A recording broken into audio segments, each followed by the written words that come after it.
Hello everyone, welcome back your favorite channel Mehra classes. This is me Rahul Satnam. आज हम algae के बारे में जानेंगे कि एल्गी क्या होती है. तो सबसे पहले हम जान लेते हैं कि एल्गी क्या है. तो एल्गी शब्द किसने दिया था? एल्गी टर्म दिया था कैरोलस लिनियस ने, जबकि स्टडी कहलाती है फाइकोलॉजी या इसी को बोलते हैं एल्गोलॉजी. अब फादर ऑफ फाइकोलॉजी कौन है? F.E. फ्रिस है. लेकिन अगर पूछा जाए फादर ऑफ इंडियन फाइकोलॉजिस्ट तो कौन है? M.O.P. आयंगर है. अब देख लेते हैं इसका क्लासिफिकेशन. क्लासिफिकेशन याद करने के लिए मैंने एक न्यूमोनिक बनाया. क्या है न्यूमोनिक? जैसे किसी व्यक्ति को हार्ट अटैक आ जाता है या हार्ट फेलियर की कंडीशन हो जाती है, तब क्या होता है? हार्ट काम करना बंद कर देता है. तो हम क्या करते हैं? हार्ट को ऐसे ऐसे करके दबाते हैं. ये प्रोसेस कहलाती है सीपीआर की प्रोसेस. क्या? सीपीआर, कार्डियो पाल्मोनरी रेसिटेशन, मतलब हार्ट को रीस्टार्ट करना, सीपीआर कहलाता है. तो यहां पास एल्गी का अगर क्लास हमको याद रखना है तो याद रखेंगे क्या? सीपीआर. एल्गी का अगर क्लास याद रखना है तो सी, दूसरा पी और तीसरा आर. सी फॉर हो गया क्या? सी फॉर हो गया क्लोरोफाइसी. सी फॉर क्या हो गया? क्लोरोफाइसी. क्लोरोफाइसी. पी फॉर हो गया क्या? फियोफाइसी. क्या हो गया? P for Phaeophyceae. R for हो गया रोडोफाइसी. रोडोफाइसी. ठीक है, एक मिनट.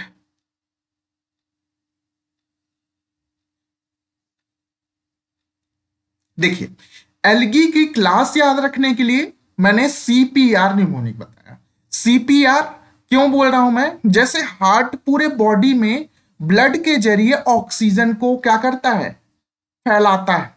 वैसे ही एल्गी फोटोसिंथेटिक के जरिए, फोटोसिंथेसिस प्रोसेस के जरिए क्या करता है? पूरे इन्वायरमेंट में बाई प्रोडक्ट के रूप में ऑक्सीजन फैलाता है. वैसे ही याद रखना है सीपीआर. ठीक है. सी फॉर हो गया क्या?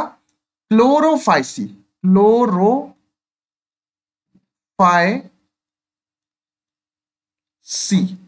और पी फॉर हो गया क्या? पियोफाइसी. क्या होगा? पियोफाइसी.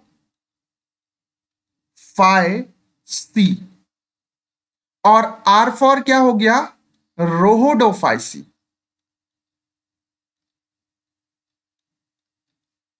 इतना चीज समझ में है?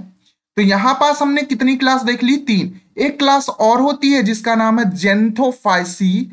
येलो कलर की होती है.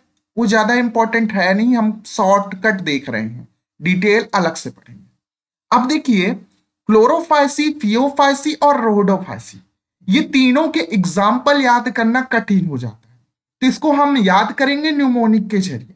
आपको पता है कि जो कार होती है ना, वो कार क्या होती है? कई प्रकार की होती है. एक एमयूवी होती है, एक एसयूवी होती है. तो इसका याद करने का ट्रिक है, एग्जाम्पल याद करने का ट्रिक है एसयूवी, क्लासिक कार. और इसका याद करने का ट्रिक है क्या? Self defence. क्या है? Self defence. इसका क्या है? GGPP. अब देखिए, ये तीनों जो है ना, कलर के अकॉर्डिंग क्लासिफाई किया गया है, रंग के आधार पर. रंग कैसे आते हैं? पिगमेंट के थ्रू आते हैं. अब ये देखिए, क्लोरोफाइसी जो है ना, ये कौन से कलर का होता है? ये इसमें ग्रीन कलर के पिगमेंट पाए जाते हैं, इसलिए हम क्लोरोफाइसी को ग्रीन एल्गी भी कह सकते हैं. क्या कहलाएगा ये? Green algae. फियोफाइसी जो होते हैं, इसमें ब्राउन कलर के पिगमेंट पाए जाते हैं, इसलिए ये क्या कहलाता है? ब्राउन एल्गी कहलाता है. क्या कहलाएगा? ब्राउन एल्गी, जबकि ये वाला जो है ना ये रेड एल्गी कहलाता है, क्योंकि इसमें रेड कलर के क्या पाए जाते हैं, पिगमेंट पाए जाते हैं। इतना चीज समझ में आया। अब देखिए ये इसका क्या है एग्जाम्पल। तो मैंने बताया क्या, SUV classic car. SUV classic car मतलब एस, दूसरा U V classic car. S for हो गया क्या, स्पाइरो गायरा। एस फॉर क्या हो गया, स्पाइरो गायरा। यू फॉर क्या हो गया, यू फॉर हो गया यूलोथ्रिक्स। क्या होगा, यूलोथ्रिक्स।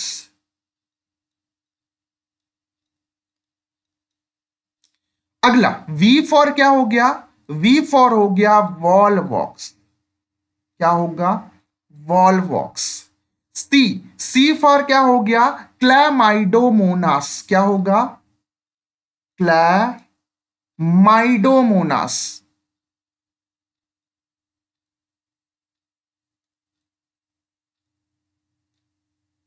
इतना समझ में है।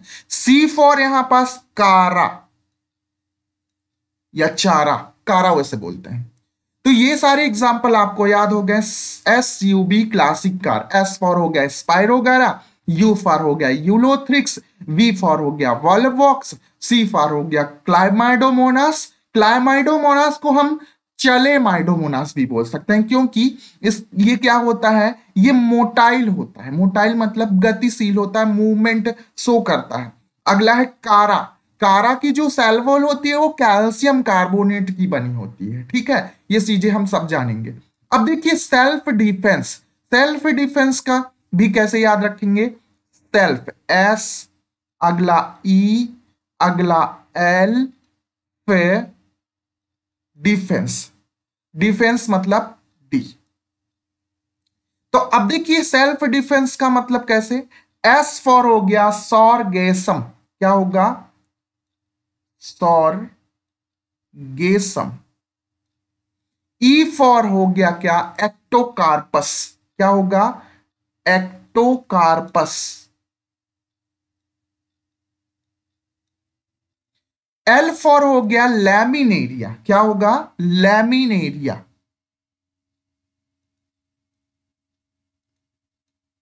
अगला एफ फॉर हो गया क्या, फ्यूकस।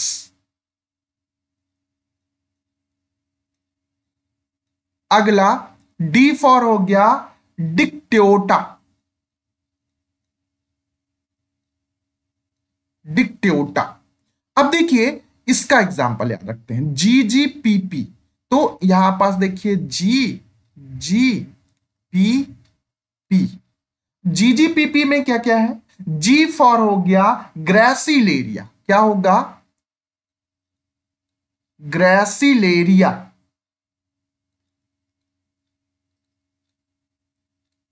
एक जी फॉर हो गया क्या, जेलेडियम। जेलीडियम। एक पी फॉर क्या हो गया, पी फॉर हो गया यहां पास पोरफायरा। पोरफायरा।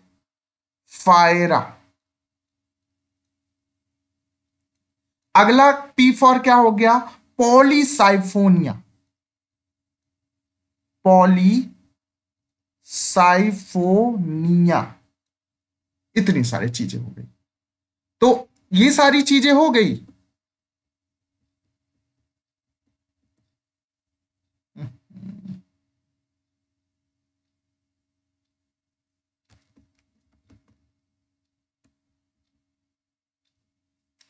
ठीक है, तो यहां पास हमने देख लिया क्या, क्लासिफिकेशन। तो क्लासिफिकेशन में हमने न्यूमोनिक याद रखी क्या, CPR।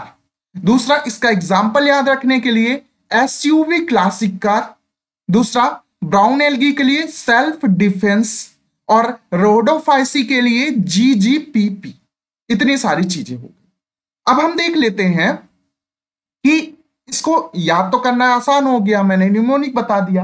अब हम देख लेते हैं इसमें से कौन कौन से एल्गी जो होते हैं इडेबल हैं। इडेबल मतलब खाने लायक है।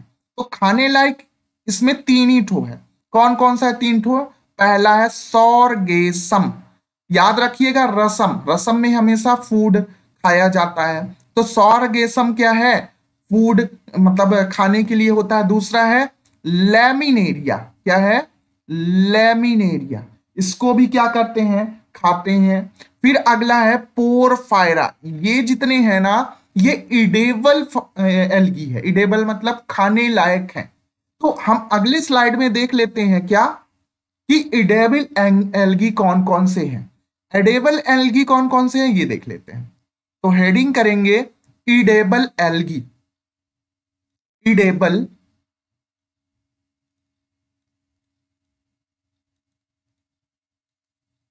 एल्गी, तो मैंने बताया कौन कौन सा है, सॉर्गेसम, लैमिनेरिया और क्या, पोरफायरा। पोरफायरा में किया क्या जाता है? पोरफायरा में जो भी चावल होता है, चावल या कोई भी फूड बनता है, उसके ऊपर क्या किया जाता है? लपेट दिया जाता है। तो लपेटने का मतलब लपेट के उसको साथ में खाया जाता है। किसको खाते हैं? कौन सी एल्गी? पोरफायरा का। लेमिनेरिया में क्या होता है सब बता। तो एडिबल एल्गी जो है ना, इसके लिए याद रखिए कि एक डिश होती है जिसको बोलते हैं लप्सी। लप्सी क्या करते हैं? इडेबल होती है, खाने लायक होती है। तो ट्रिक याद रखेंगे, क्या ट्रिक है? क्या? लप्सी, लपसी।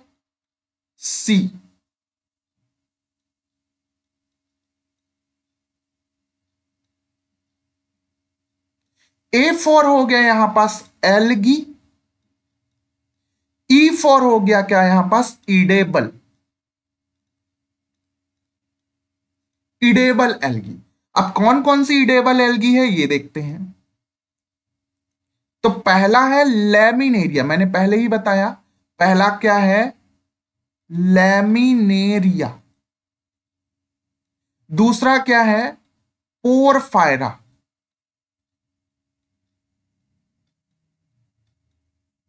और तीसरा क्या है? सॉर्गेसम।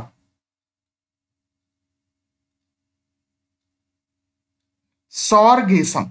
अच्छा, एक और है स्पाइरुलिना। स्पाइरुलिना और क्लोरेला, ये भी खाया जाता है। ठीक है, तो यहां पास हम ये भी लिख सकते हैं क्या? एस और सी। एस फॉर क्या हो गया? स्पाइरुलिना।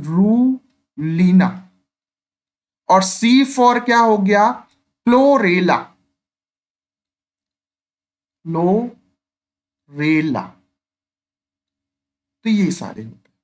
अब देखिए जो लैमिनेरिया है ना, जब देखिए जो भी उत्तर भारत में जैसे हिमाचल प्रदेश हो गया, कश्मीर हो गया है, यहां आयोडीन की मात्रा कम पाई जाती है।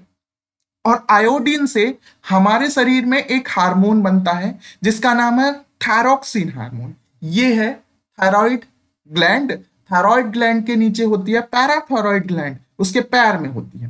तो थायराइड ग्लैंड से एक हार्मोन निकलता है जिसका नाम है थायरोक्सिन। और ये थायरोक्सिन बनता किससे है? आयोडीन से बनता है। आयोडीन इसमें मेजर पार्ट होता है। तो आयोडीन का काम क्या होता है? थायरोक्सिन का काम क्या होता है? ग्रोथ करवाना, मेटाबॉलिक एक्टिविटी करवाना।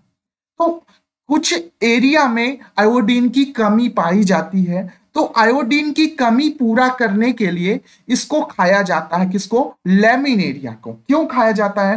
क्योंकि इसमें आयोडीन की मात्रा प्रचुर मात्रा में होती है। इसको हम लिख सकते हैं रिच सोर्स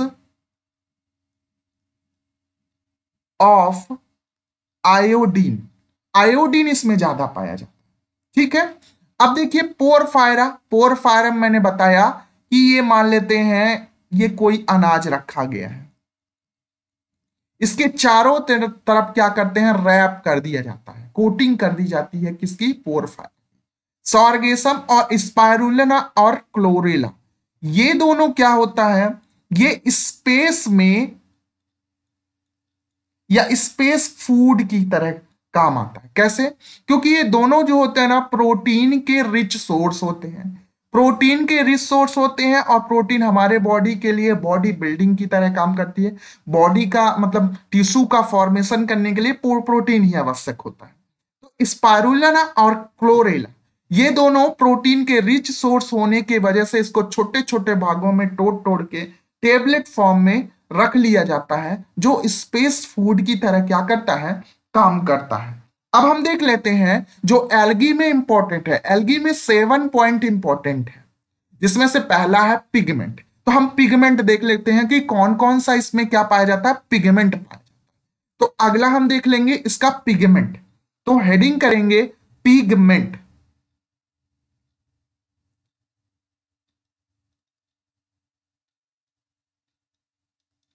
पिगमेंट। अब देखिए मैंने तरीका क्या बताया था। तरीका है क्या, पहला है सी, सी फॉर क्लोरोफाइसी, और दूसरा पी, और तीसरा है R, C P R, chlorophyceae, phaeophyceae, rhodophyceae. Green algae, यहां पास ब्राउन एल्गी, ब्राउन को बिग एल्गी भी बोल सकते हैं, B for brown, B for big algae, R for red. अब देखिए, अच्छा, ये सारी चीजें दिखती कैसी हैं ये भी देख लेते हैं कि ग्रीन एल्गी कैसी दिखती है। देखिए ग्रीन एल्गी कैसे दिखती है, स्लाइड है मेरे पास। ये देखिए, ये जो है ना, ये वाली, ये समुद्र में पाई जाती है। ये है ब्राउन एल्गी। ब्राउन एल्गी जो होती है ब्राउन कलर की दिखती है, हल्का ग्रीन हल्का ब्राउन कलर की, जो क्या होता है, समुद्र के नीचे से जुड़ी होती है और समुद्र के ऊपर पाई जाती है। मतलब इतनी लंबी होती है, 100 मीटर 80 मीटर की होती है, समुद्र के नीचे से ऊपर तरफ पाई जाती है। ये ब्राउन एल्गी है। दूसरा हम देख लेते हैं कौन सा, ग्रीन एल्गी। ग्रीन एल्गी ऐसे होती है, पाउंड में देखे होंगे आप या किसी रिवर में देखे होंगे ग्रीन एल्गी। ये फिसलने का कारण बनती है, इसमें अगर मतलब पैर रखते हैं तो फिसल जाते हैं, फिसलने का कारण ये ग्रीन एल्गी है। अब देख लेते हैं रेड एल्गी। रेड एल्गी ऐसी होती है जो समुद्र में पाई जाती है, और ये रेड, अब देखिए रेड कैसे हो गई, जब देखिए आप किसी बर्तन को गैस में चढ़ाते हैं तो वो रेड हो जाता है, या किसी आयरन को या किसी लोहे को अगर गर्म करते हैं तो रेड हो जाता है। तो गर्म होने की वजह से, तो ये जो एल्गी पाई जाती है ना, ये वार्म वाटर में पाई जाती है, गर्म जल में पाई जाती है, वार्म ओशियन में पाई जाती है। इसी वजह से ये रेड होती है। रेड वैसे पिगमेंट की वजह से होती है, लेकिन ये मेजरली वार्म ओशियन में पाई जाती है। मतलब ऐसे जल जो क्या होते हैं, गर्म होते हैं, गर्म समुद्र में पाए जाते हैं। जबकि ब्राउन एल्गी जो है कोल्ड समुद्र में पाए जाते हैं, कोल्ड ओशियन में पाए जाते हैं। अब हम देख लेते हैं पिगमेंट की कौन कौन से पिगमेंट पाए जाते हैं। तो देखते हैं पिगमेंट।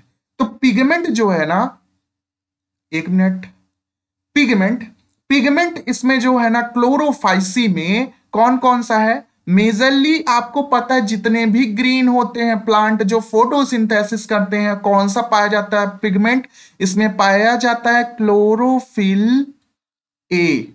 इसमें भी कौन सा पाया जाएगा, क्लोरोफिल ए। इसमें भी कौन सा, क्लोरोफिल ए। तो ये पिगमेंट सभी में पाया जाएगा। अब देखिए ए के बाद क्या आता है, बी सी डी यही आता है ना। तो आपको याद करना आसान हो जाएगा कि ए के बाद क्या आया, क्लोरोफिल बी। क्या आया, क्लोरोफिल बी। फिर यहां पास क्लोरोफिल सी, यहां पास क्लोरोफिल डी, ये पाया जाता है। अब देखिए इसमें क्या होता है कि एक कैरोटीन पाया जाता है जिसको हम बीटा कैरोटीन बोलते हैं। जैसे जो टमाटर होता है शुरू में हरा होता है और फिर उसका कलर चेंज हो जाता है पकने के बाद रेड, क्यों होता है, कैरोटीन की वजह से होता है। जैसे गाजर में भी कैरोटीन पाया जाता है, गाजर का रेड कलर कैरोटीन की वजह से होता है। तो इसमें जो पिगमेंट पाया जाता है ना, ये बीटा कैरोटीन है। कौन सा कैरोटीन, बीटा कैरोटीन। तो इसमें बीटा कैरोटीन पाया जाता है, इसमें भी वही पाया गया, बीटा कैरोटीन। इसमें भी बीटा कैरोटीन। लेकिन देखिए अब ये जो साइड साइड किनारे किनारे हैं, जो क्लोरोफाइसी और रोडोफाइसी, इसमें एक और कैरोटीन पाया जाता है जिसको हम बोलते हैं अल्फा कैरोटीन। क्या बोलेंगे, अल्फा कैरोटीन। इसमें एब्सेंट होता है, इसमें पाया जाएगा, अल्फा कैरोटीन पाया जाएगा। इतना समझ में आया। अब देखिए तीनों में जेंथोफिल पाया जाता है। तीनों में क्या पाया जाता है? जेंथोफिल। जेंथोफिल। इसमें भी क्या पाया जाएगा? जेंथोफिल। इसमें भी क्या पाया जाएगा? जेंथोफिल। तो ये सारे पिगमेंट हो गए। अब देखिए ग्रीन कलर किसके वजह से पाया जाता है, और ब्राउन कलर किसके वजह से पाया जाता है, और रेड कलर किसके वजह से पाया जाता है। तो ये हम जब अलग से पढ़ेंगे तब ये जाएंगे कि कौन कौन से कलर इसमें फाइकोबिलिन्स पाया जाता है, फाइको इरिथ्रीन पाया जाता है, और इसमें फाइकोसाइनिन पाया जाता है। ये सब हम अलग अलग देखेंगे। अब हम देख लेते हैं कि अगले स्लाइड में चलते हैं। अगले स्लाइड में क्या है कि अगर हम देखें इसका हैबिटाट, हैबिटाट की ये पाया कहां जाता है, तो देखिए अगला हेडिंग करेंगे हैबिटाट।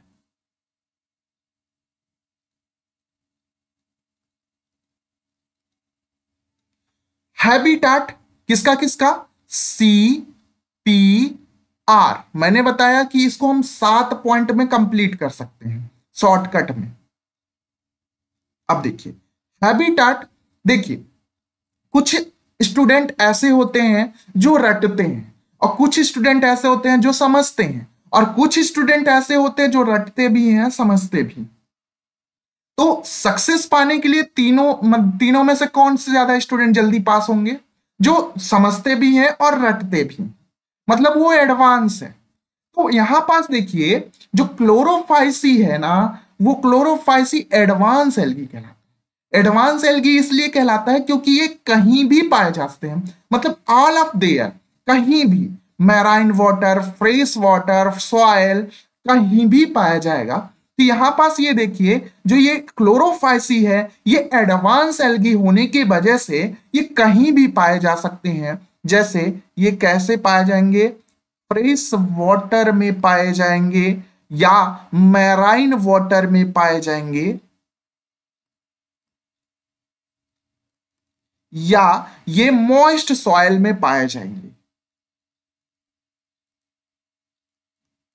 इतना समझ में है। लेकिन जो फियोफाइसी के मेंबर है ना, जैसे एक्टोकार्पस, मैंने एग्जांपल बताया है, ठीक है, याद करने का तरीका भी बताया।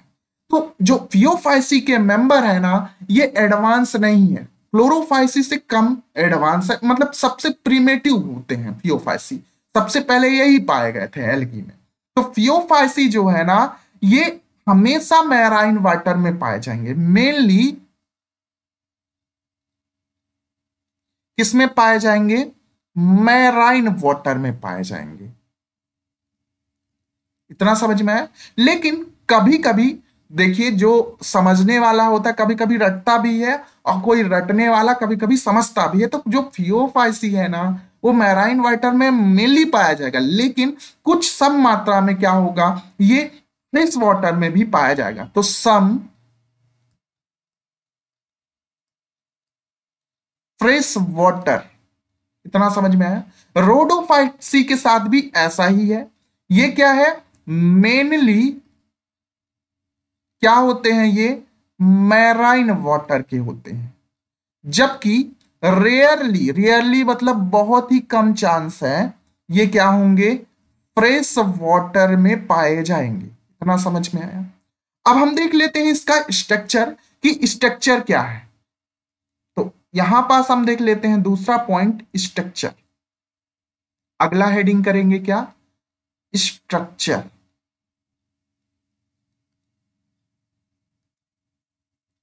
स्ट्रक्चर में देखिए जो एडवांस एल्गी है क्लोरोफाइसी, वो क्या होगा? ये कई तरह के पाए जाएंगे। इनका स्ट्रक्चर कई आकृतियों में होगा। तो देखिए इनका स्ट्रक्चर जो होता है, ये यूनिसेल भी होते हैं, यूनिसेलुलर होते हैं। यूनिसेलुलर का एग्जांपल आपको पता है, क्लैमाइडोमोनास। ये कॉलोनियल भी होते हैं, कॉलोनी बना के रखते हैं, कॉलोनियल होते हैं, कॉलोनी बना के रखते हैं। या ये फिलामेंटस भी हो सकते हैं, फिलामेंट लाइक होते हैं, फिलामेंटस।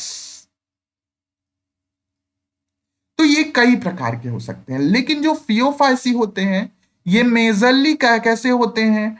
कॉलोनी बना के रखते हैं। कॉलोनियल होते हैं। कैसे कॉलोनी बना के रखेंगे, देखिए ये मान लेते हैं ये है कोई एल्गी, ये क्या करते हैं, कॉलोनी बना लेते हैं, ये कॉलोनी बनाएंगे।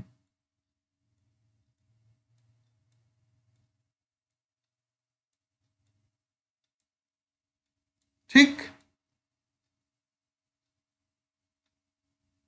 ये कॉलोनी बना के रखते हैं। जैसे एग्जाम्पल के लिए पिकनिक में जब जाते हैं तो जो बड़े बड़े लोग होते हैं वो मतलब अलग उनका ग्रुप होता है, और जो बच्चों का ग्रुप होता है अलग होता है। तो ये बड़े लोग का कॉलोनी है, और यहीं बीच में ही कोई साइड में, यहां साइड में यहीं पास ऐसे ऐसे यहां ये जो होगा बच्चों का ग्रुप होगा, बच्चों को क्या बोलते हैं, डॉटर बोलते हैं। तो ये कॉलोनी जो होगी कैसी कॉलोनी होगी, डॉटर कॉलोनी होगी, डॉटर कॉलोनी होगी। इतना समझ में आया। और ये वाली जो है ये, इसको बोलेंगे हम मेन कॉलोनी, मेन कॉलोनी। इतना समझ में आया। अब देखिए ये हो गया। यहां पास अब देखिए तीसरा जो है ना, ये वाला रोडोफाइसी, ये कैसा होता है, फिलामेंटस होता है। ये कैसा होता है, फिलामेंटस होता है।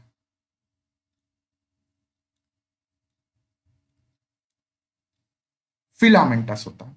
अब इसमें एग्जाम्पल क्या है, फिलामेंटस कैसे होंगे, देखिए कैसे। सपोज दैट ये कोई एल्गी है, ये फिलामेंटस होता है। इसमें एग्जाम्पल जो है ना, एग्जाम्पल कौन कौन से हैं, एक है स्पाइरोगायरा, स्पाइरोगायरा, और दूसरा है यूलोथ्रिक्स।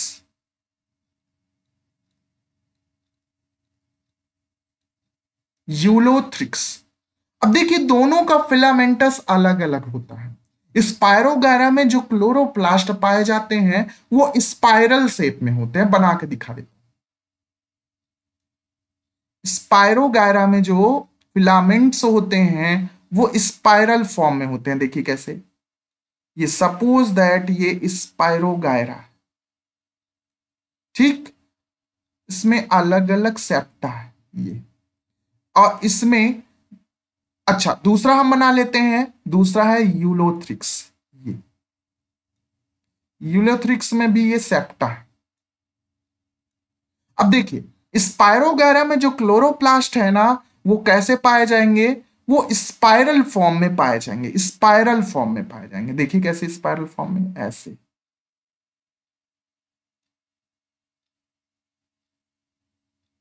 ये स्पाइरल फॉर्म होते हैं। लेकिन यूलोथ्रिक्स में कैसा होता है, क्लोरोप्लास्ट यू शेप में होता है। कैसे, यू शेप में, ऐसे।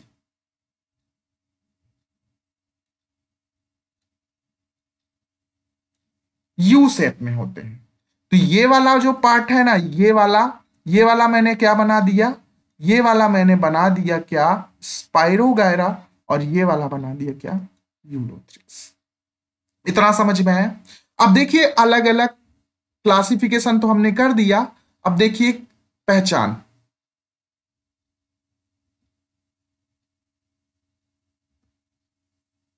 देखिए ये वाला जो सबसे ऊपर बॉल लाइक स्ट्रक्चर है ये कहलाता है वॉल बॉक्स। क्या कहलाएगा, वॉल बॉक्स कहलाएगा। जबकि यहां पास देखिए ये स्मॉल एल जैसे आकृति दिख रही है, और एल किस में आया था, फियोफाइसिस में, कौन सा, लैमिनेरिया।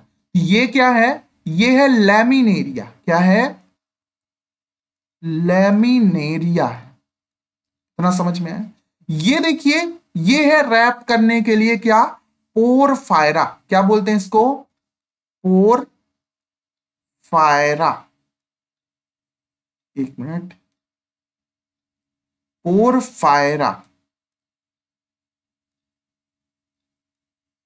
ये चीज समझ में आई। अब देख लेते हैं हम इसकी सेल वॉल के बारे में कि सेल वॉल क्या पाई जाती है। तो दूसरा मैंने पिगमेंट बता दिया, तीसरा हैबिटाट बता दिया, और अगला स्ट्रक्चर बता दिया। अब हम देख लेते हैं कि इसकी सेल वॉल कैसे होती है। तो देखिए, आपको पता है कोई भी सेल होगी तो सबसे अंदर जो पाया जाएगा उसको क्या बोलेंगे? उसको बोलेंगे सेल मेम्ब्रेन। क्या बोलेंगे? Cell membrane. तो ये वाला पार्ट क्या कहलाता है? सेल मेम्ब्रेन, या इसी को प्लाज्मा मेम्ब्रेन भी बोल सकते हैं। प्लाज्मा मेम्ब्रेन भी बोल सकते हैं। ठीक, अब इसके ऊपर सभी में क्या पाई जाती है? इसके ऊपर पाया जाता है क्या? Cell wall. तो इसके ऊपर हम बना लेते हैं एक सेल वॉल। तो ये है क्या? Cell wall. सेल वॉल अलग अलग चीजों से बनी होगी। अच्छा, प्लाज्मा मेम्ब्रेन किससे बनी होगी? प्लाज्मा मेम्ब्रेन एल्गी में सेलुलोज से बनी होगी। सेल वॉल किसी की कैल्शियम कार्बोनेट से, किसी का मतलब अलग अलग बनी होती है, किसी का मैनोस, किसी का गैलेक्टोज, ये सारी चीजों से बनी होती है। अब देखिए, जो एल्गी होती है, हमने बताया जो ग्रीन एल्गी होती है ना, वो ग्रीन एल्गी जो है वो फिसलन के लिए होती है। अगर उसमें आप पैर रख देंगे तो फिसल जाएंगे। देखे होंगे पॉन्ड में, रिवर में ऐसा होता है, कई कुंड में जमी होती है ग्रीन एल्गी। तो अब ये ग्रीन एल्गी क्यों ऐसे फिसलती है? क्योंकि इनके सेल स्ट्रक्चर में सेल वॉल के ऊपर एक हाइड्रोकोलाइड मेम्ब्रेन होती है। तो यहां पास हम बना लेंगे हाइड्रोकोलाइड मेम्ब्रेन। क्या बनाएंगे? Hydrocolloid membrane. यहां पास ये एक लेयर है जिसको हम बोल सकते हैं क्या? Hydrocolloid membrane. क्या बोलेंगे? यहां पास इसका नाम है हाइड्रोकोलाइड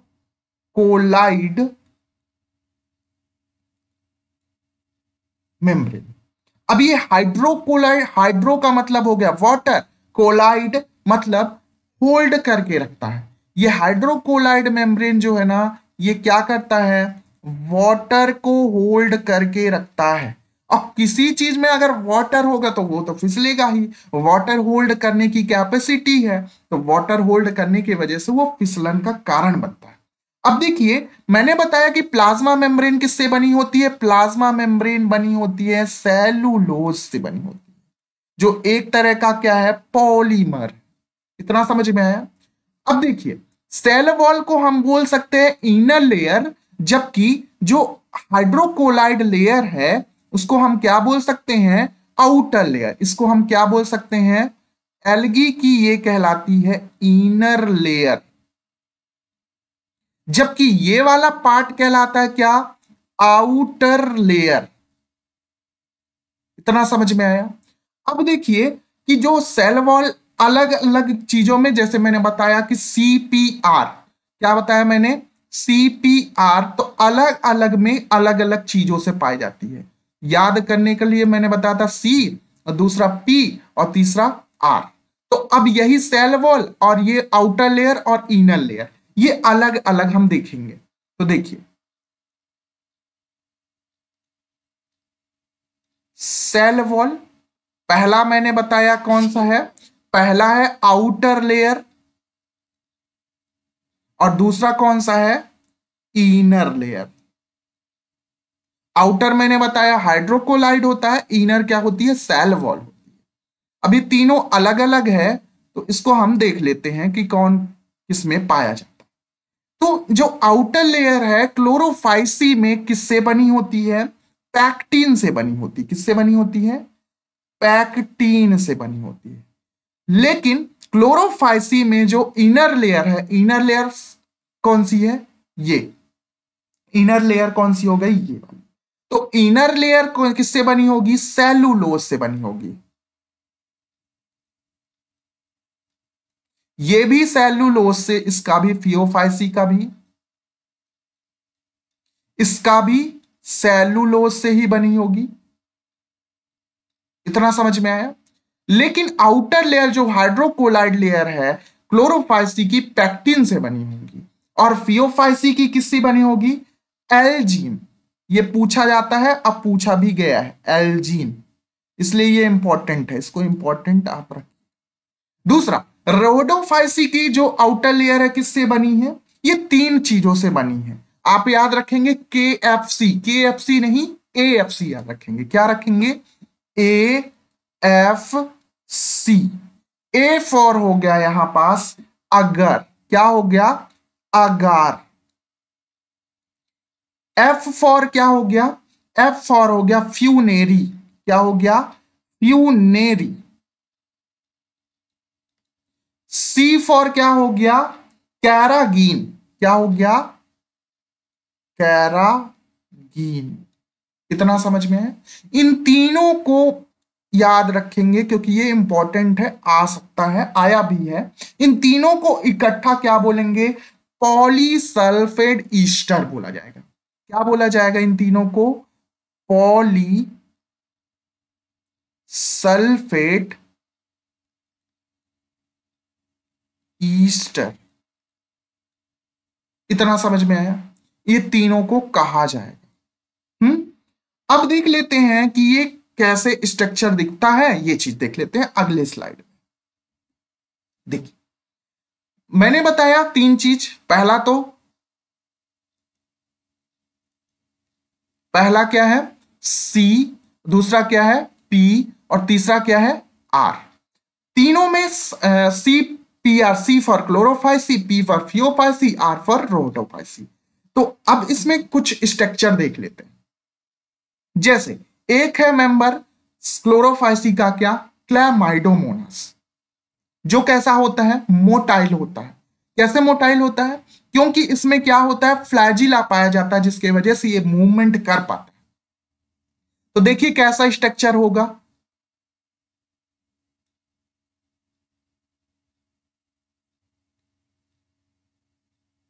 इसमें फ्लैजिला लगा देंगे। ये है फ्लैजिला, ये। अब देखिए, जो क्लैमाइडोमोनास होता है ना, इसमें जो क्या होता है? क्लोरोब्लास्ट होता है। वो कैसा होता है? यू शेप्ड होता है। कैसा होता है? यू शेप्ड होता है। यू आकृति का होता है। यू आकृति मतलब ये कफ जैसे दिख रहा है ना, तो ये जो स्ट्रक्चर है ये कप शेप्ड है। कैसा है? Cup shaped. ये पूछ लिया जाता है कि जो क्लैमाइडोमोनास का जो क्लोरोप्लास्ट है कौन से शेप का होता है? कप शेप्ड होता है। ये क्या है?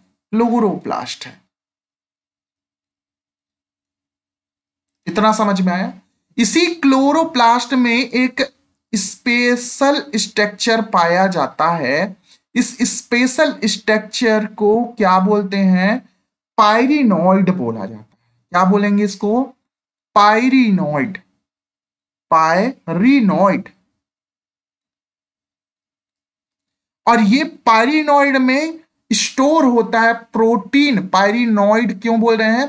क्योंकि इसमें स्टोर होता है क्या क्या? पहला तो प्रोटीन, और दूसरा होता है कार्बोहाइड्रेट। कार्बोहाइड्रेट। इतना चीज समझ में है? अब देखिए, जो फियोफाइसी होते हैं ना, तो फियोफाइसी मैंने बताया है शुरू में। देखिए, फियोफाइसी को ब्राउन एल्गी कहा जाता है। और ब्राउन एल्गी कैसे होते हैं ये देखिए, मैं दिखा देता हूं। शुरू में मैंने दिखाया था।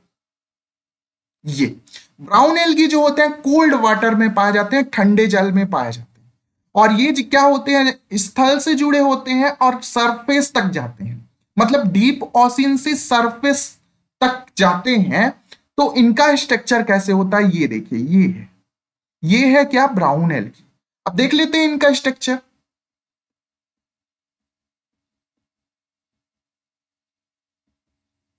देखिए, ब्राउन एल्गी का अगर स्ट्रक्चर देखें तो ये कैसे होता है? यहां पास देखिए, ये मैंने बताया कि ये कहां से होते हैं? वाटर के डीप सरफेस, डीप से ये कहां तक जाते हैं? सरफेस तक जाते हैं। तो डीप में इनको जुड़ने के लिए, अटैच होने के लिए कुछ ना कुछ रूट लाइक स्ट्रक्चर चाहिए। रूट लाइक स्ट्रक्चर होता है, उसको क्या बोलते हैं हम? Hold fast. फंसाने का काम करता है, होल्ड करने का काम होता है, होल्ड फास्ट कहा जाता है। क्या बोलेंगे इसको? Hold fast. यहां ये ऊपर की ओर तैरने के लिए, सरफेस तक जाने के लिए यहाँ कुछ बलून लाइक स्ट्रक्चर, या इसी में क्या भरा होता है, एयर भरा होता है। क्यों? क्योंकि ऊपर सरफेस में तैर सके। तो ये इसको क्या बोलते हैं, इसको फ्रॉन्ड बोला जाता है। क्या बोलेंगे? फ्रॉन्ड, या इसी को हम ब्लेड भी बोलते हैं। क्या बोलेंगे? ब्लेड। और यहां पास इन दोनों को जोड़ने के लिए ये वाला आकृति, इसको स्टेम लाइक स्ट्रक्चर होता, लेकिन ये स्टेम होता नहीं, इसको क्या बोलेंगे, स्टाइप बोला जाएगा। क्या बोलेंगे? Stipe, stem like structure. तो root like structure holdfast, stem like structure stipe, और ये फ्रॉन्ड या ब्लेड का। ठीक, इतना चीज समझ में आया। ये था ब्राउन एल्गी के बारे में। अब हम देख लेते हैं रेड एल्गी के बारे में। रेड एल्गी में जो होता है ना, इसमें कभी भी मोटाइल स्ट्रक्चर इनके लाइफ साइकिल में पाया ही नहीं जाता। ठीक है, तो लिख सकते हैं इसमें हम motile structure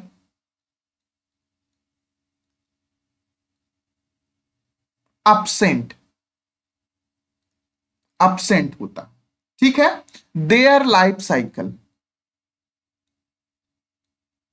their life cycle, इनकी लाइफ साइकिल में मोटाइल स्ट्रक्चर absent होता है।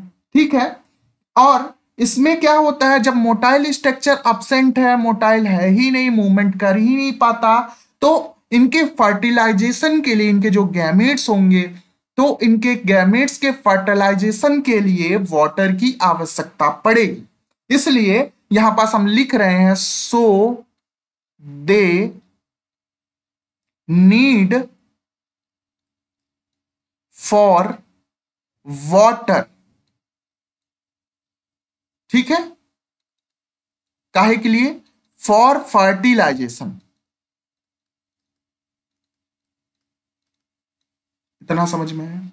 तो यहां पास हमने स्ट्रक्चर अलग अलग चीजें देख ली। अब हम देख लेते हैं कुछ और चीजें जो इंपॉर्टेंट है। तो सबसे पहले हम देख लेते हैं क्या कि इसमें, अच्छा एक चीज और मैंने बताना भूल गया कि कुछ पहला मैंने बता दिया पिगमेंट, दूसरा हैबिट, और तीसरा स्ट्रक्चर, और फिर उसके बाद हमने बता दिया सेल वॉल। कितने पॉइंट हो गए? 5 पॉइंट हो गए। और छठवां पॉइंट देख लेते हैं, स्टोर्ड फूड। क्या लिख लेते हैं? Stored food, store food.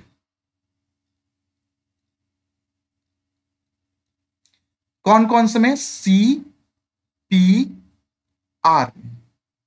अब देखिए सीपीआर में अलग अलग स्टोर फूड। इसमें क्लोरोफाइसी में कौन सा होता है? जैसे हम अपना भोजन जो खाते हैं ग्लूकोज के रूप में प्राप्त करेंगे, और ग्लूकोज को स्टोर करने के लिए हमारे लीवर में ग्लाइकोजन बनता है, मतलब ग्लाइकोजन के रूप में स्टोर किया जाता है। वैसे भी प्लांट भी क्या करते हैं? फूड का स्टोरेशन करते हैं स्टार्च के रूप में। तो मेनली स्टार्च के रूप में। तो क्लोरोफाइसी एडवांस है, तो ये कैसे फूड का स्टोर करेंगे? स्टार्च के रूप में, स्टार्च एंड ऑयल के रूप में करेंगे। दूसरा फियोफाइसी है। फियोफाइसी में एक मेंबर पाया जाता है जिसका नाम है लेमिनेरिया। लेमिनेरिया के नाम पे इनके फूड का स्टोरेशन नाम रख दिया गया, जिसका क्या नाम है? लेमेरिन। क्या बोलेंगे इसको? लेमेरिन, लेमिनेरिन। दूसरा इसी में मैनीटॉल। क्या बोलेंगे इसको? मैनीटॉल।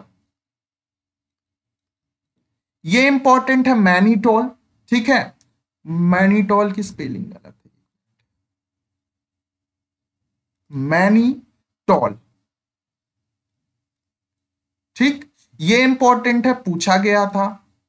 और किसमें पूछा गया था? एक्टोकार्पस में फूड स्टोर किस रूप में होता है? तो किसके रूप में होता है? एक फियोफाइसी का मेंबर है एक्टोकार्पस, तो ये मैनीटॉल के रूप में होता है। अच्छा, रोडोफाइसी में कौन सा होता है? रोडोफाइसी में स्टार्च के रूप में ही होता है, लेकिन कौन सा स्टार्च? इसको बोलते हैं floridean starch, floridean starch.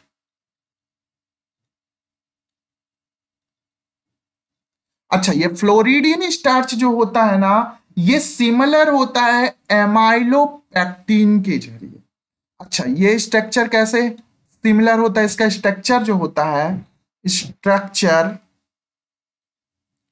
Similar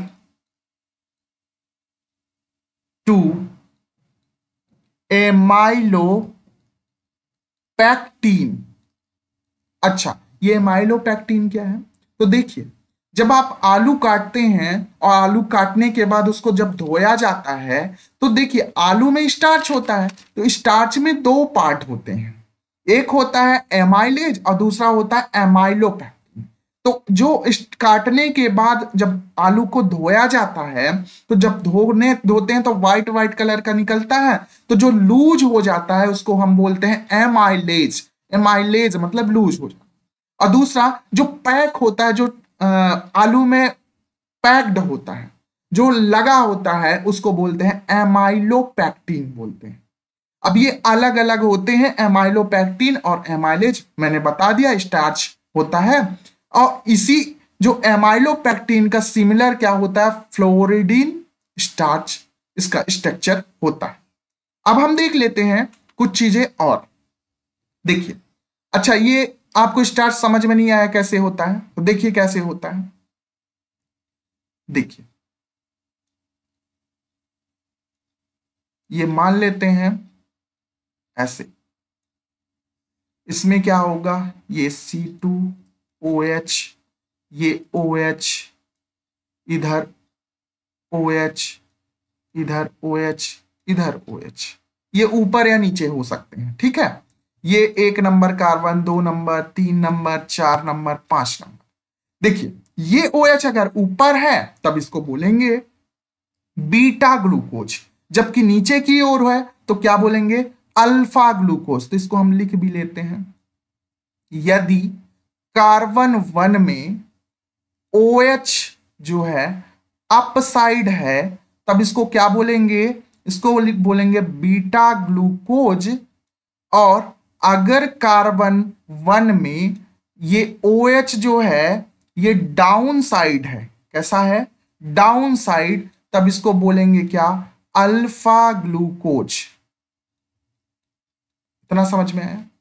अब इसमें जो होता है ना, ये ग्लूकोज का जब मतलब जब जुड़ते हैं तभी तो स्टार्च बनता है। स्टार्च जो होता है पॉलीसेकेराइड होता है, कई सारे ग्लूकोज फ्रैक्टोज के मिलने की वजह से बनता है, ठीक है। तो अब देखिए, इसमें दो चीज है, आगे देख लेते हैं। जो इसमें दो चीज होती है जो आपके बॉटनी में काम आएगा। पहले तो देख लेते हैं, पहला है गैस, क्या बोलेंगे, गैस। और दूसरा क्या है, सेलुलोज। इतना समझ में है, गैस। जी फॉर क्या हो गया, जी फॉर हो गया ग्लाइकोजन, क्या हो गया, ग्लाइकोजन। एस फॉर क्या हो गया, स्टार्च, क्या हो गया, स्टार्च। ए फॉर हो गया अल्फा ग्लूकोज। ये जो बना होता है ना, अल्फा ग्लूकोज का बना होता है। कौन कौन, ग्लाइकोजन और स्टार्च। तो यहां पास याद करने का तरीका आपको पता चल गया। ए फॉर क्या हो गया, अल्फा। इतना समझ में आया? सेलुलोज जो होता है ना, ये बीटा बीटा ग्लूकोज का पॉलीमर होता है। ये क्या होता है, बीटा ग्लूकोज का पॉलीमर होता है। कई सारी जब सब यूनिट जुड़ती है तो क्या बन जाता है, सेलुलोज बन जाता है। तो अब आगे देख लेते हैं स्टार्च के बारे में। वैसे ये बायो मॉलिक्यूल में मैं पढ़ाऊंगा अच्छे से अभी, लेकिन थोड़ा सा देख लेते हैं। स्टार्च जो है ना, स्टार्च में दो पार्ट मैंने बताया। एक जो जब आलू आप धोते हैं तो व्हाइट कलर का निकलता है, उसको क्या बोलते हैं, एमाइलेज बोलते हैं। क्या बोलेंगे, एमाइलेज बोले जाएगा। और ये वाला क्या होगा, एमाइलोपेक्टिन होगा, एमाइलोपेक्टिन, ठीक। ये जो होगा ना, ये लगभग पैक होगा, पैक मतलब अच्छे से जुड़ा होगा। 80 से 85% भाग यही होता है स्टार्च में। लेकिन ये वाला पार्ट जो है 15 से 20% होता है और कैसा होता है, लूज होता है। ठीक, लूज होता है। अब देखिए एमाइलेज और एमाइलोपेक्टिन अलग अलग देख लेते हैं अगली स्लाइड में। देखिए मैंने बताया कि जो स्टार्च है ना, ये स्टार्च दो चीजों से मिलके बना है, एक है एमाइलोज और दूसरा है एमाइलोपेक्टिन।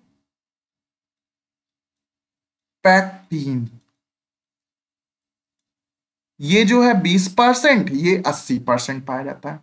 ये वाला जो पार्ट है ना, ये लूज होता है, लूज होता है, जल्दी निकल जाता है, इसीलिए लूज। लेकिन ये वाला पार्ट कैसा होता है, पैक होता है। ठीक, अब देखिए बनता कैसे है।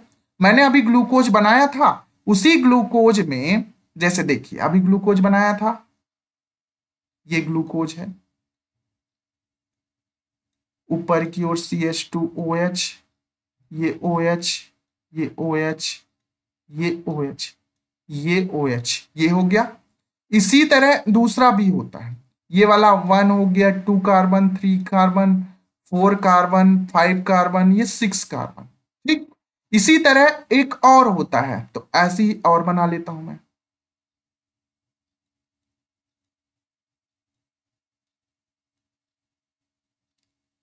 यहां क्या होगा, OH होगा, ये CH2OH होगा, और ये OH, ये OH, ये OH, ऐसे होगा। ठीक, अब देखिए यहां पास क्या होता है, वाटर निकला और बॉन्ड बन गया।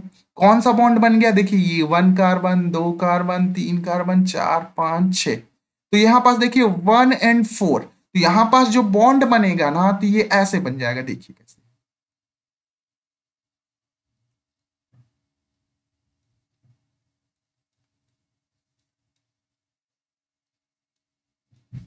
ठीक, ये ऐसे बन जाएगा, यहाँ ये O होगा, यहाँ भी ऑक्सीजन होगा, और ये जो बॉन्ड बनेगा देखिए 1 और 4 के बीच बन रहा, तो ये बॉन्ड कहलाएगा, क्या कहलाएगा, ये चैन बनी जाएगी।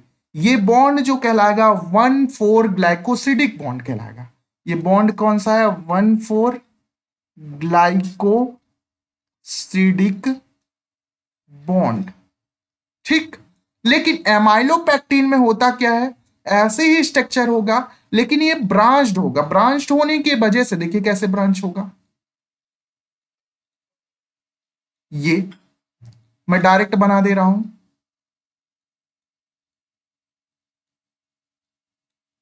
ये यहां पास ये CH2OH, यहीं से एक और जुड़ गया ग्लूकोज, ये वाला OH निकला हुआ है। ठीक, और ये OH और ये वाला जुड़ के, यहां देखिए ये 1 वाला कार्बन है, ये 6 कार्बन है, 1, 2, 3, 4, 5, और ये 6। यहां पास 1 और 4 नंबर का जो है बॉन्डिंग हुई, ये वाला बॉन्ड क्या कहलाएगा, ये बॉन्डिंग कहलाएगी 1/4 ग्लाइकोसिडिक बॉन्ड। ठीक, लेकिन ये वाला पार्ट जो है 1 और 6 की तरफ हुआ, तो ये वाला पार्ट क्या कहलाएगा, यहां पास जो बॉन्डिंग होगी 1,6 ग्लाइकोसिडिक बॉन्ड कहलाएगा। ठीक, तो ये सारी चीजें हैं, तो यहां पास ये चीजें हो गई। अब देख लेते हैं कि आगे क्या है। आगे हम देख लेते हैं कि इसमें रिप्रोडक्शन कैसे होता है। रिप्रोडक्शन मेजरली इसमें 3 प्रकार का होता है, एक होता है वेजिटेटिव, दूसरा असेक्सुअल रिप्रोडक्शन, और तीसरा क्या होता है, सेक्सुअल रिप्रोडक्शन। ठीक है, सेक्सुअल रिप्रोडक्शन में 3 प्रोसेस होती है, आइसोगैमी, एनाइसोगैमी, ऊगैमी। अच्छा, जो वेजिटेटिव होता है वो कैसे होता है, तो इसमें मेजरली कौन सा पाया जाता है, फ्रेगमेंटेशन पाया। आसेक्सुअल रिप्रोडक्शन में स्पोर का फॉर्मेशन होता है। तो ये सारी चीजें हम देखेंगे। अभी हम देख लेते हैं कि हमारे बैच का जो फी स्ट्रक्चर है वो क्या है। हमारे बैच का जो फी स्ट्रक्चर है देख लेते हैं, 1 मिनट।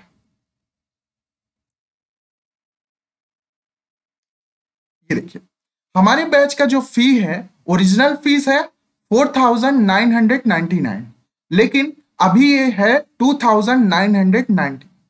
तो आप अगर एमपीपीएससी, वैसे एमपीपीएससी का जो फॉर्म है वो 27 फरवरी से भरने लगेगा, उसके बाद हमारा जून में एग्जाम है, तो जून तक में आपका सिलेबस कंप्लीट हो जाएगा।